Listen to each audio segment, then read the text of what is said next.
मोहतरम सामीन इकराम,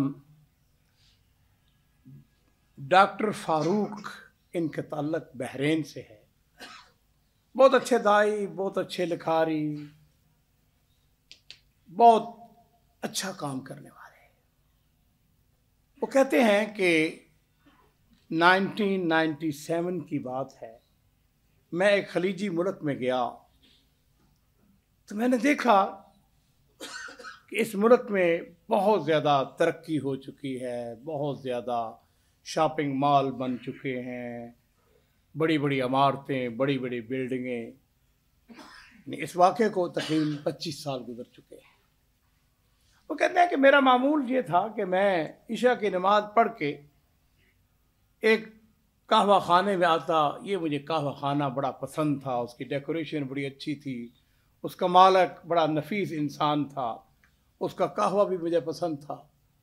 मैं हर रोज़ वहाँ पे बैठता और कहवे का कप पीता। वो जो कहवा खाने का मालिक था वो मेरे पास आ जाता, हम आपस में गुफ्तगू करते। अच्छे मिजाज का था, दीनी ज़हन रखने वाला था। वो कहता है कि उस कहवा खाने के बिल्कुल एक या दो दुकानें छोड़कर नीचे बेसमेंट में एक नाइट क्लब था। उस नाइट क्लब से आवाज़ें आती रहती, शोर हंगामा, म्यूजिक। कहते हैं मैंने एक दिन कहवा खाने के मालिक से कहा, मैंने कहा यार इनको कोई नसीहत करने वाला नहीं है, ये क्या कर रहे हैं।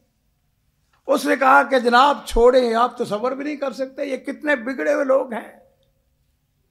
कहता है कि मैंने उससे कहा कि नहीं यार, मेरा जी चाहता है कि मैं एक दिन जाऊं, जाके उनको तबलीग करूं।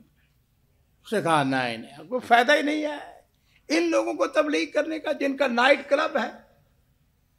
कहता है मैंने उनसे कहा, डॉक्टर फारूक कहते हैं मैंने उससे कहा यार बात यह है, हरज क्या है, जाके दावत देते हैं, मान लिया, ना माना ना सही। वो कहते हैं कि मैंने हिम्मत की, अल्लाह का नाम लिया और मैं नाइट क्लब में दाखिल हो गया। जब नाइट क्लब में दाखिल हुआ तो अंदर जो कुछ होता है, डांस हो रहा है, नौजवान बेफिक्रे बैठे हुए हैं, लड़कियां डांस कर रही हैं, नाच रही हैं, वो उनके ऊपर नोटों की बारिश, को डॉलर, को पाउंड, को रियाल। कहता है कि जो कोई रिसेप्शन पे बैठा हुआ था, मैंने उससे जाके कहा मैं इसके मालिक से मिलना चाहता हूं। मेरा लिबास, मेरा हुलिया खलीजी मुल्क से था। उसने कहा आपको क्या काम है। मैंने कहा मैं उससे मिलना चाहता हूं। कौन है वो। उसने कहा कि इस क्लब की मालिक जो है वो मर्द नहीं खातून है। उसने कहा ठीक है, मैं उससे मिलना चाहता हूं। वो गया, एक खातून आ गई, बड़ी मॉडर्न, नीम और यहाँ उसने लिबास पहना हुआ, हाथ में सिगरेट, और उसके ज़हन में यही बात थी कि ये खलीजी नौजवान आया है मेरे पास, ये अपने साथियों के लिए बुकिंग करवाएगा और फिर ये नौजवान आएंगे, आके पैसे, डॉलर, पाउंड लुटाएंगे, डांस देखेंगे, चले जाएंगे। वो कहता है कि जिस वक्त वो आ गई मेरे सामने तो मैंने उससे पूछा कि तुम्हारा नाम क्या है। मौसीकी का इतना शोर था कि मेरी आवाज़ जो है वो दब गई। मैंने उसको इशारे में कहा कि मुझे कागज़ और कलम चाहिए। कागज़ और कलम आ गया।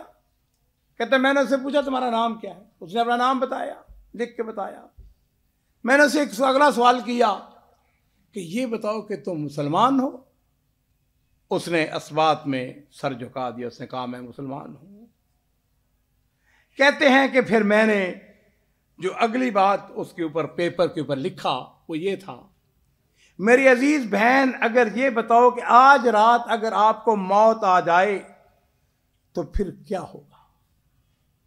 आपके घर वाले कफन दफन का बंदोबस्त करने लग जाएंगे, आपको गुस्ल देकर, कफन पहनाकर, नमाज जनाजा पढ़कर कब्रिस्तान में मनो मिट्टी के नीचे दफन कर दिया जाएगा। यही होगा ना। आपके घर वाले कब्रिस्तान से वापस आ जाएंगे, वहां आपके पास कोई नहीं ठहरेगा, और फिर अजाब के फरिश्ते आ जाएंगे, मेरी बहन ज़रा सोचो, गौर करो, इन फरिश्तों को मुतमईन करने के लिए आपके पास कोई जवाब है?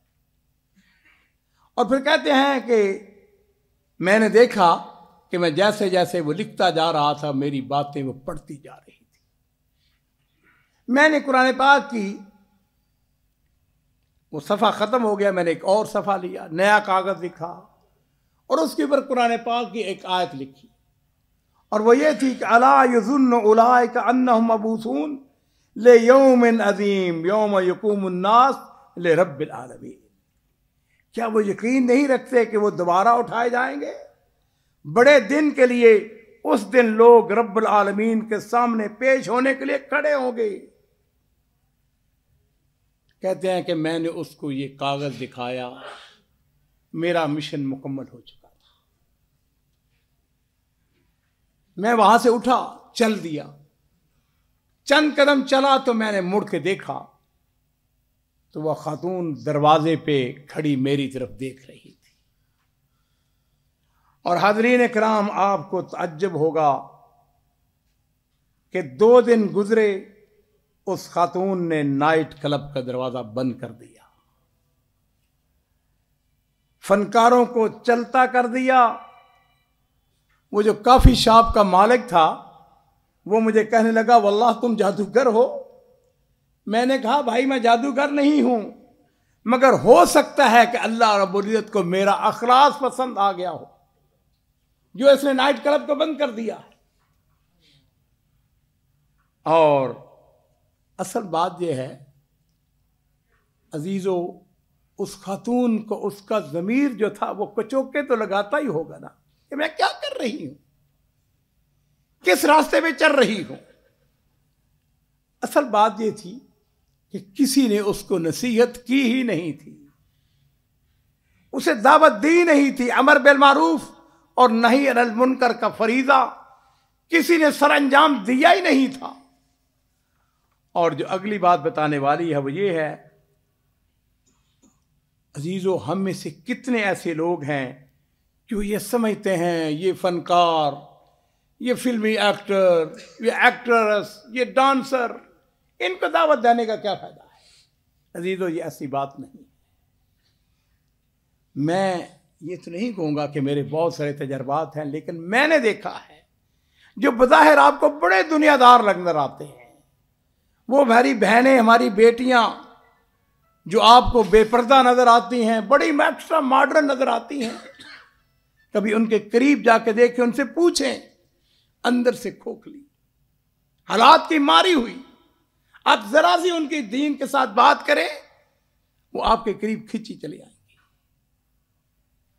आज के इस मिंबर पर मैंने जो आपको पैगाम देना है वो यही है कि ये लोग बिलाशुबा बिगड़े हुए नवाब होते हैं, लेकिन इंसान जरूर होते हैं। कभी आपको मौका मिले, दुत्कारना नहीं है, उनको शर्मिंदा नहीं करना है, उनको मोहब्बत के साथ, प्यार के साथ उदु इला सबील रब्बिका बिल हिकमत वल मौइज़तिल हसना। अल्लाह ताला इस बात की मुझे भी और हम सबको तौफीक अता फरमाए। व आखिर दावाना अनिल हम्दुलिल्लाहि रब्बिल आलमीन।